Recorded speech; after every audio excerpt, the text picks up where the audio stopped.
It's the month of August here on Mallorca, the main holiday month, when many holidaymakers from especially Germany and the UK come here for their annual holidays. Tourism is Mallorca's main income, but lately the mass protests against tourism has certainly caused waves. Many newspapers reporting on these mass protests, and this is impacting the way many holidaymakers are planning their visits this year. To what extent, we don't know yet, but we have to bear in mind that despite the emotional protests that we've been seeing lately, with some signs openly calling for an end to tourism, the majority of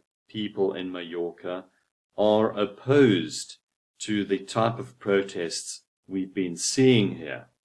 The social institute Gadessa recently conducted a poll which found that 37% of the populace here on the island are opposed to these type of protests, with 35% saying that the protests are partially justified, and only 24% of those people polled actually favored the protests. A graffiti in the town of Manacor has certainly stirred emotions, was reported widely. We have to bear in mind that most of the grievance is directed against the high cost of living, especially the high cost of rentals on the island, which are the highest in the whole of Spain. And you can't just blame tourism. You are seeing this problem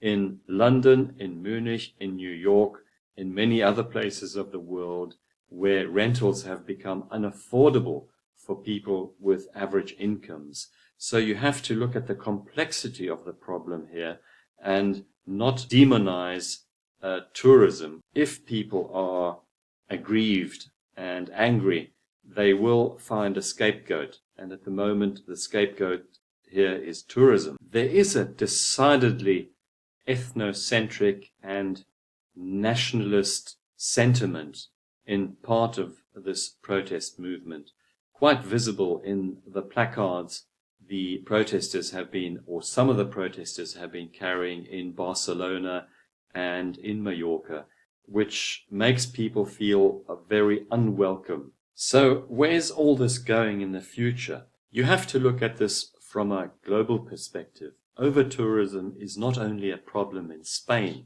It is an issue in Amsterdam, in Venice, in many other places that are popular destinations. Some way has to be found to control the number of visitors in certain locations. But how can you control the way people move and travel? This is an elementary human right. So I don't see an immediate solution to this problem. Of course, the needs of the local population have to be accommodated. People are afraid that their way of life is being impacted by mass tourism and massive changes in the global economy.